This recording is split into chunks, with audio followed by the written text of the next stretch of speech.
Yuk, balik lagi di Berita Gulat by MF Wrestling. Hari ini kita bahas soal NXT No Mercy ya. Jadi kita review, kita bahas aja pertandingan-pertandingan yang sekiranya penting buat kita obrolin hari ini. Ini sebenarnya keluarnya kemarin, tapi karena Based in Berlin yang ngaret, jadi NXT No Mercy ikutan ngaret. Karena harusnya hari ini saya pengen bahas soal ini sih. Gio Tessitor itu keren banget, gila. Wah, itu udah ya, teman-teman tuh akan jarang menemukan announcer ya, jadi broadcasternya macam dia gitu di WWE itu akan sangat jarang dan bagus gitu ya, karena kalau kemarin kita nyari dapat yang semodelan seperti itu, Kevin Patrick, Adnan Virk, nah itu saya bertahun namanya tuh, itu kan tidak memuaskan ya buat teman-teman, dan buat saya ini Joe Tessitore itu keren banget dan gila sih, nggak salah saya bikin dedicated video buat bahas dia doang. Meskipun kita juga sama-sama nggak tahu gitu dia siapa gitu. Kalau kita nggak nonton boxing, ESPN dan lain sebagainya gitu, kita nggak akan tahu dia siapa, dia ngapain gitu. Tapi ketika kita udah tahu seperti apa dan di performance kemarin tuh, performance tadi itu luar biasa banget, dan ya kita akan menantikan sih. Mudah-mudahan sih dia sering-sering buat dipakai di PLI ya, karena jujur aja ini yang kita nantikan. Ya tipikal announcer seperti ini emang harus ada satu atau dua orang, itu perlu loh. Nah so far kita belum nemu yang sebagus itu, mungkin nggak ada sih. Terakhir ya Michael Cole aja gitu kalau buat saya. So far yang lain tuh masih kurang aja. Ada plus minusnya lah lebih tepatnya. Tapi memang kebetulan yang masuk preferensi saya ya itu gitu. Jadi kita hari ini bahas NXT dulu ya. Pertama, match pertama itu ada Chase U, yaitu Andre Chase dan Rich Holland lawan Axiom dan Nathan Frazer, dan endingnya mereka menang. Buat saya sih, merekanya Axiom dan Nathan Frazer ya, dia dapat lagi NXT Tag Team Championship. Buat saya ini ya emang dari awal juga Chase U posisinya ini membuat pengen naikin karakter Rich Holland aja, bukan Chase U in general gitu. Cuman kebetulan karena ada keterkaitan dengan storyline sebelumnya, makanya yang dipakai adalah match ini gitu. Dan buat saya sih oke aja. Dari segi match sebenarnya udah bagus, well executed dah, karena sudah pernah terjadi juga kan sebelumnya, dan ini adalah bagian dari penyempurnaan itu.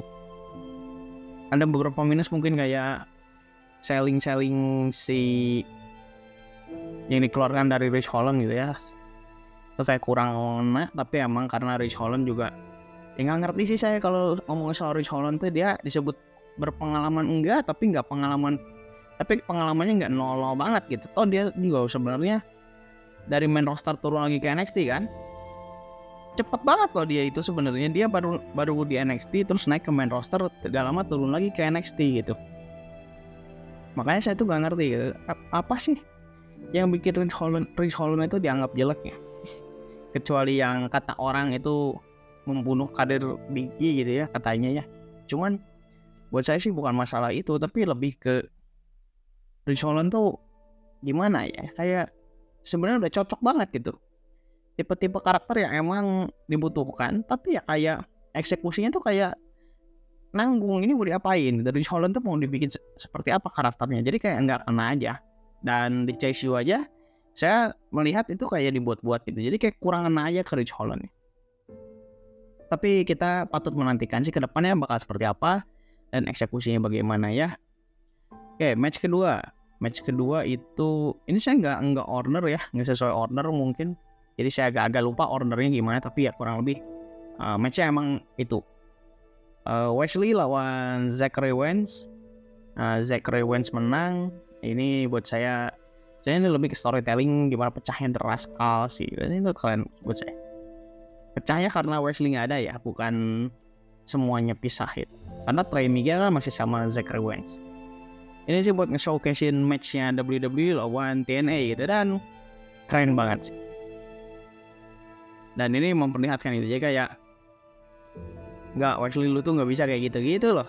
Jadi kayak storyline itu diperlihatkan seperti itu. Dan tidak menutup kemungkinannya kalau misalkan storyline dilanjutin, Wesley itu bawa bala bantuan satu orang. Percaya sama saya. Ini soal nunggu waktu aja kok, bukan soal apa-apanya. Tapi ini kalau dilanjutin ya, kalau nggak dilanjutin berarti udah kelar. Berarti kelar di situ aja. Atau mungkin tidak menutup kemungkinan ada Championship Defense, TNA X Division Championship, karena si Zachary Wentz baru aja menang ya. Tidak menutup kemungkinan akan di-defend ini title di pay-per-view yang akan datang ya. Tidak menutup kemungkinan sih. Jadi penasaran nih, masih nunggu aja. Match ketiga itu ada Obafemi lawan Tony D'Angelo, menang Obafemi. Ini jujur match sebenarnya oke, tapi kurangnya bukan karena Tony D'Angelo yang mainnya masih polos gitu ya, bukan, tapi lebih ke build up-nya yang terburu-buru gitu. Jadi kayak kurang klik aja itu, baik Obafemi maupun si Tony D'Angelo. Tapi dua-duanya bisa ngasih performa yang lumayan oke, dan harus diapresiasi sih, karena emang Obafemi itu masih pemula, tapi dia performanya luar biasa keren gitu. Emang sih gimana lawan juga ya, cuman Obafemi tahun ini luar biasa banget. Bahkan mungkin kalau misalkan ditanya wrestler WWE Wrestler of the Year ya, XP, jangan kita bawa perusahaan yang lain dulu. WWE Wrestler of the Year atau NXT Wrestler of the Year aja, mungkin saya langsung pilih Obafemi karena memang keren banget. Dia bukan yang wah banget, ring skill mungkin masih biasa aja, mix skill apalagi, karismanya tapi udah dapat banget, dan ini ngebantu nge-build the entire karakter gitu. Tony D'Angelo ya, nah gitu-gitu aja sih. Jadi ya bingung juga saya kalau Tony D'Angelo itu masuk angkatan pertama gitu ya, yang udah era lepas dari Triple H gitu. Cuman kemana? Nggak kelihatan gitu loh. Jadi kayak bingung juga dia kapan bakal dipromot ke main roster gitu. Karena saya sih khawatirnya dia malah keburu dipecat gitu ya. Sedih. Makanya ayo, saya pengen sih lihat Tony D'Angelo makin bagus lagi gitu. Bukan kalau perlu langsung aja incar tuh NXT Championship gitu. Ikut masuk ke perebutan itu kan memang udah lama juga, dan sehingga dia layak dikasih kesempatan kasarnya. Terus Kelani Jordan lawan Wendy Choo, ini buat Women's North America Championship. Ini buat saya jelek, jujur aja jelek. Tapi bukan gara-gara Kelani, karena Kelani justru bagus banget. Malah Wendy Choo-nya, karena saya ngiranya gini, Wendy Choo itu kan udah cukup lama ya di NXT juga, meskipun dia kepotong cedera cukup panjang, tapi seenggaknya masa nggak ada pengalaman gitu loh. Di match ini tuh malah jadi kayak, ini Wendy Choo ngapain gitu, kayak kurang ini aja, kurang masuk aja gitu. Masih lebih bagus pertandingan sebelumnya, bahkan nggak usah jauh-jauh lah, yang sama Rosemary aja, yang di NXT kemarin tuh bagus banget malah. Jadi kayak ini udah bagus, naikin Kelani juga. Wendy Choo tuh malah nggak terlalu kelihatan, tapi karena saya ngerti bisa seperti itu karena si Wendy Choo tuh pengalamannya udah lumayan gitu loh. Tapi kok malah nggak dapet, jadi kayak kecewa aja sih sama match ini. Dan jujur aja buat saya sih yang pengen dikembangin ke depannya itu, kalau pengen saya lihat itu si Kelani itu karakternya tuh makin dikuatin aja. Karena jujur aja sampai sekarang belum tahu ini Kelani ngapain. Taunya cuman dia mantan pesenam udah kelar gitu. Gak tahu kelanjutan ceritanya apa, sehingga ini harus dieksplor lagi mungkin sama WWE ya. Kalau misalkan masukannya dari saya sih kurang lebih kayak gitu. Terus match berikutnya Roxanne Perez lawan Jada Parker buat NXT Women's Championship. Ini jelek juga, ya Allah ampun. Jada sih sebenarnya, Jada tuh PR banget. Bukan gimana ya, saya ngerti masih pemula, masih butuh mengembangkan skill. Tapi ya kalau misalkan dikasih matchnya untuk NXT Women's Championship tuh kayak, aduh, ekspektasi meninggi pak gitu. Jadi agak sulit kalau mau diturunin lagi gitu loh. Udah turun sebenarnya ini. Cuman jujur aja, itu match saya tidur. Gak terlalu banyak yang bisa ditonton juga karena emang spotnya kurang aja buat saya sih pribadi. Lebih ke Jaidanya yang kurang sih. Kalau Roxanne-nya udah cukup oke.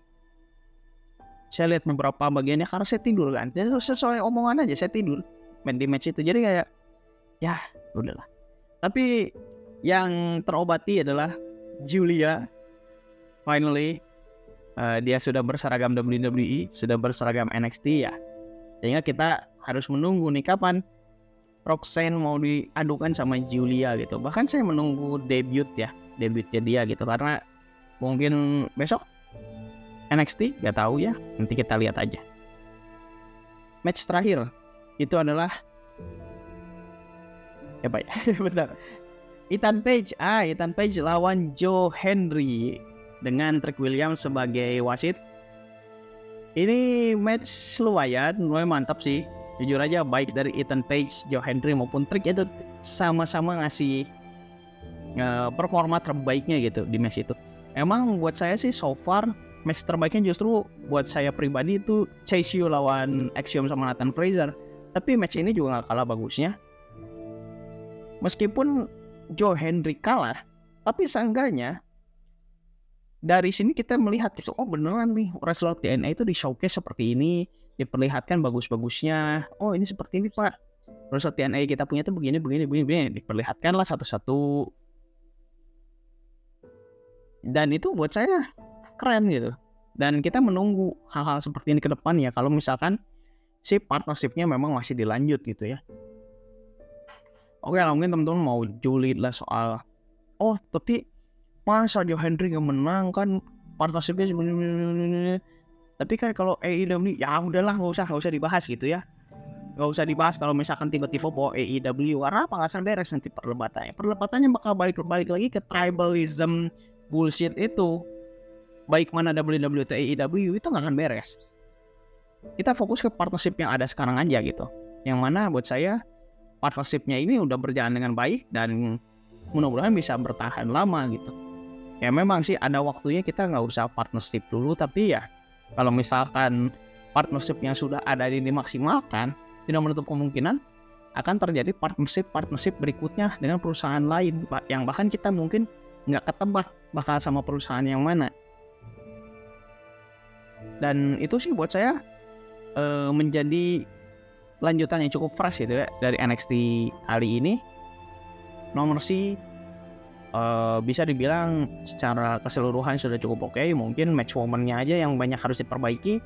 Balik lagi ke talent-talentnya sih, karena talentnya juga pada kurang matang nih. Makanya saya pengen lihat gitu ada wrestler-wrestler lain yang di-push gitu ya. Selain mendatangkan wrestler baru, tapi wrestler yang ada juga pengen dimaksimalkan lagi gitu. Jadi kita masih penasaran dengan kedepannya bakal seperti apa.